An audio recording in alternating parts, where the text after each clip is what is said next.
디자인의 원리, 그 두 번째 시간, 디자인의 조건에 대해서 학습해 보도록 하겠습니다. 이번 시간에는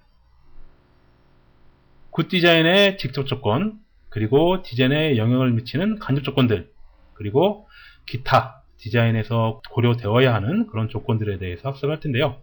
이러한 조건들에 대한 이해를 하는 것이 이 시간의 학습 목표가 되겠습니다. 디자인의 조건.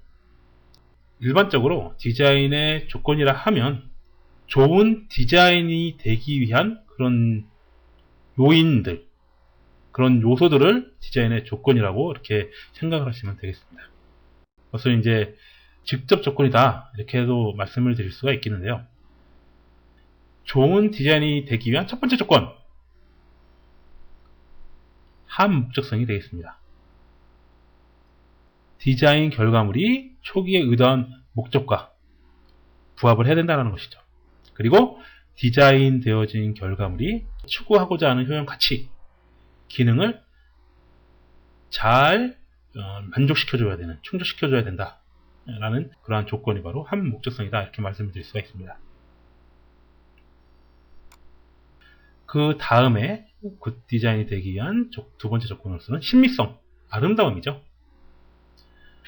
어떻게 보면은 기능과는 좀 대립이 될 수가 있습니다. 함목적성이죠. 함목적성과는 대립이 되어질 수 있는 그러한 개념인데요.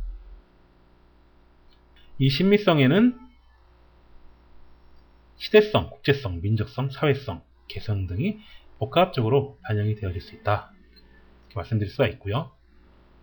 일단은 디자인이라고 하는 것은 그 효용 가치가 중심이 되기 때문에 그 기능, 사용자가 충족하고자 하는 그러한 효용 가치 중심으로 이루어져야 되는 것이 디자인이기 때문에 일단은 기본적으로는 디자인에서 기능이 우선해야 하지만 형태, 색채, 재질 등이 유기적으로 연결이 되기 때문에 이러한 형태, 색채, 재질 등을 잘 조합을 해서 아름다움이라는 가치, 심미적인 가치도 같이 함께 최적화해서 적합하게 부여를 한 것이 좋은 디자인이 될 수가 있겠죠.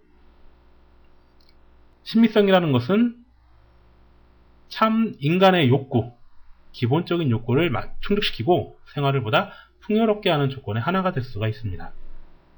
그래서 디자이너는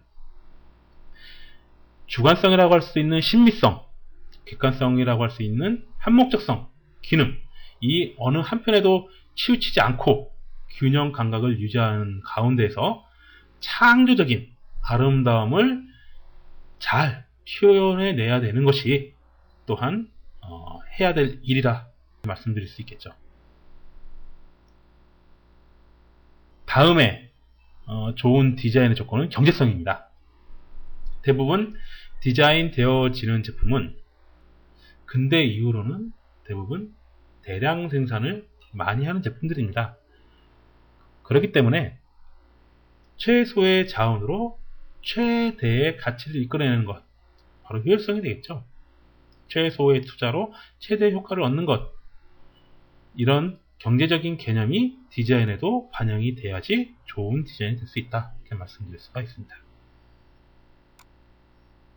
그 다음에 독창성이 필요하죠. 디자이너의 창의성이 반영되어서 그 기능이라든가 미적인 요소에 다른 제품들과는 다른 차별화된 독특한, 그리고 그 독특함이 가치가 있는 제품이 되어야지 좋은 디자인이다 이렇게 말씀을 드릴 수가 있겠죠. 이 독창성은 새로운 지식 그리고 경험을 바탕으로 해서 창조적 상상력이 결합되어져야 구현이 될 수가 있겠죠. 그리고 디자인을 수행하는 디자이너의 입장에서 봤을 때는 늘 독창성, 크리에이티브한 생각, 그리고 이미지네이션, 여러가지 다양한 상상을 통해서 남들과 다르고 또 그 다름을 독특한 미적인 차원과 기능적인 차원으로 구현할 수 있는 그러한 능력을 또한 길러야 되는 것이 디자이너가 해야 될 일이다 이렇게 생각이 듭니다. 질서, meaningful order라는 단어가 생각나죠. 예, 역시 빅터 바카넥 선생님이 말씀드린 디자인 행위라는 것은 의미 있는 질서를 부여하기 위한 의식적인 계획이다.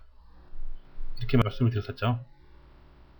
질서라는 것은 합리성, 비합리성, 합리성이라고 하는 것은 한목적성이나 기능이라고 볼 수가 있겠고요. 비합리성, 객관적이지 못하고 주관적이고 어떤 미적인 요소들, 이런 것들을 주관에 의해서 달라질 수 있는 이런 것들이 이제 비합리성이라고 볼 수가 있겠는데요. 이런 합리성과 비합리성이 조화와 질서를 이룰 때 굿 디자인이 되어질 수 있다라는 것이죠. 서로 잘 조화를 이루도록 하는 것, 잘 어우러져 보이게 하는 것, 이런 것들이 다 질서라고 볼 수가 있겠습니다. 자, 직접 조건 살펴봤는데요. 이제 간접 조건에 대해서 살펴볼까요? 간접 조건은 디자인에 영향을 미칠 수 있는 그러한 요인들을 간접 조건이라고 볼 수가 있겠는데요. 영향 요인이라고 생각을 하셔도 됩니다. 일단은 기본적으로 디자이너 개인이나 디자이너 개인이 속한 집단이 어떤 생각을 가지고 있는가, 어떤 가치관을 갖고 있느냐에 따라서 디자인이 다르게 나올 수가 있겠죠. 그 다음엔 좀 더 넓게 생각해 보면 이제 민족성이 있습니다. 민족에 따라서, 그 민족의 특성에 따라서 각기 다른 개성의 디자인 결과물이 나올 수가 있겠죠. 그 다음엔 트렌드, 유행 같은 것이 디자인에 영향을 미칠 수가 있습니다. 그리고 기후와 풍토, 자연 환경들, 이런 것들이 또한 디자인에 영향을 준다고 하고 있죠. 북구 쪽, 핀란드 쪽이나 이런 북구 유럽 쪽의 디자인, 또 아프리카의 디자인, 인도의 디자인, 미국 쪽의 디자인, 일본의 디자인, 나름대로 조금씩 틀리고 특색이 있죠. 이런 것도 다 그 지역적인 자연 환경에 의해서 직간접적으로 디자이너가 디자인을 하는데 영향을 주기 때문에 그러한 각기 지역마다 다른 디자인 결과물이 나오는 것이 아닐까, 이렇게 판단이 되어집니다. 기타 조건, 그 지역의 문화, 이런 것들은 이제 영향을 미친다고 말씀드렸는데, 지역성 역시 마찬가지죠. 국가, 나라, 도시마다 가지고 있는 고유한 특징이 디자인에 영향을 준다.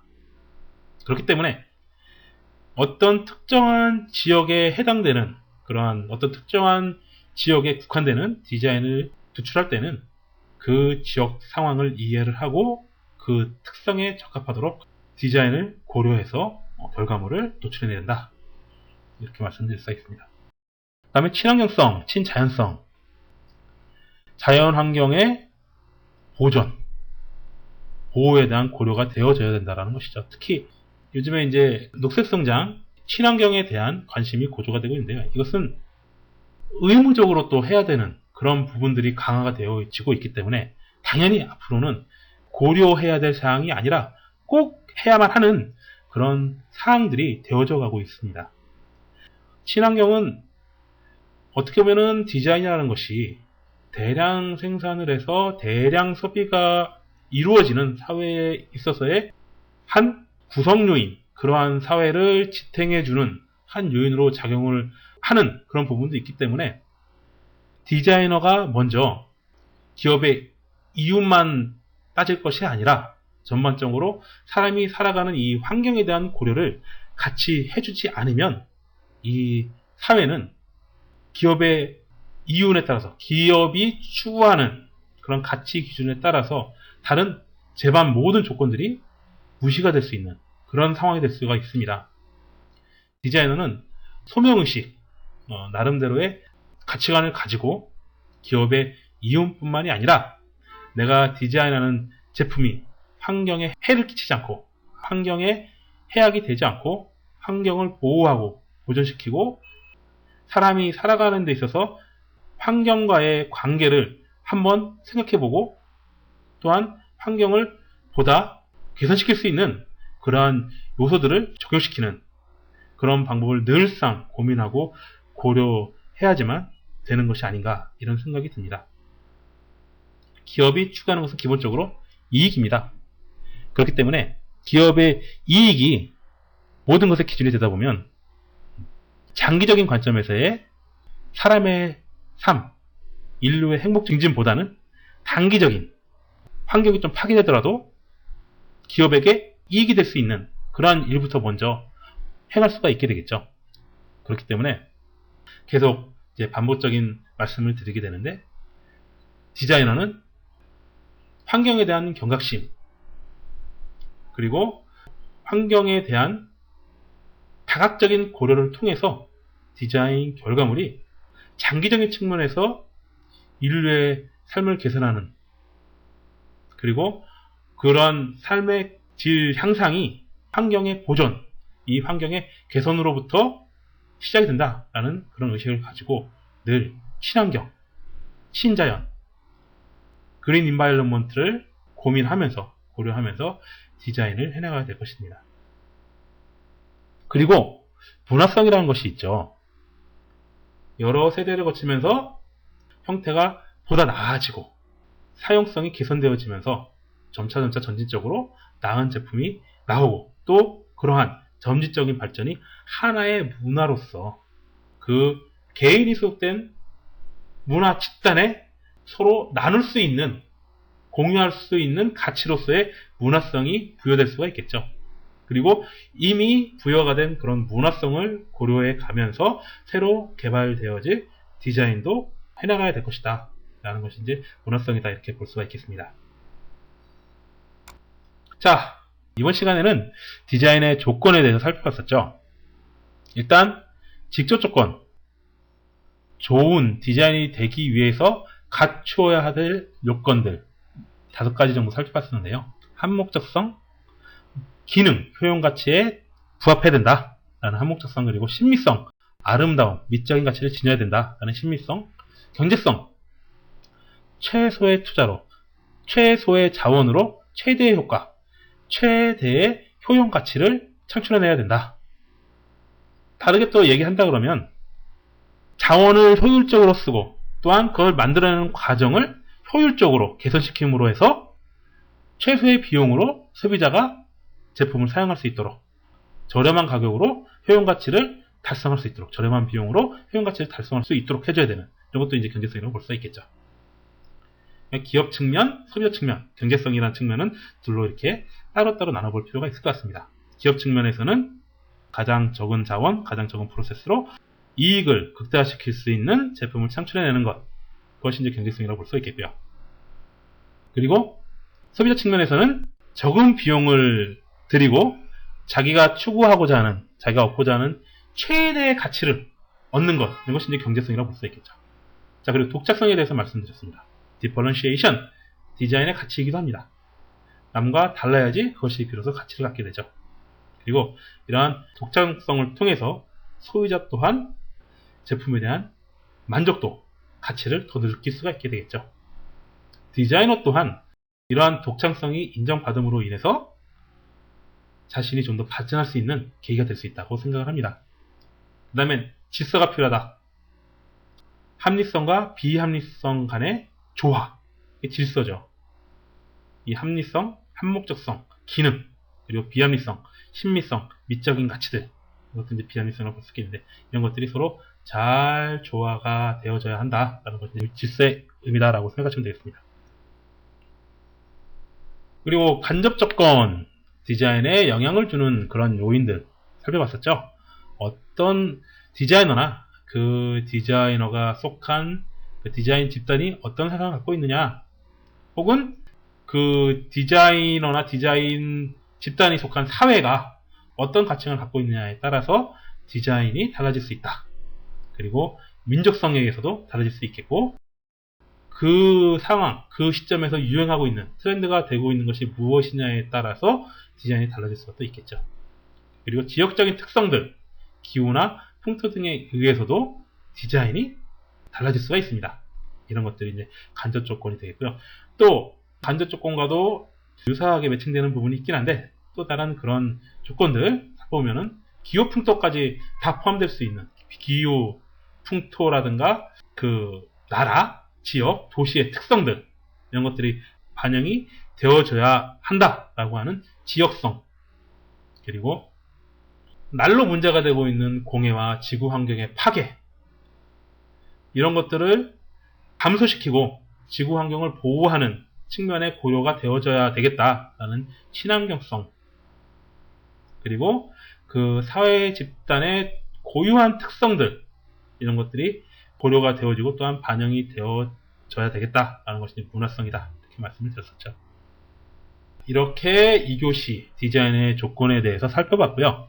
다음 3교시에는 블랙 컬러, 1, 2주에는 화이트에 대해서 공부를 했었죠.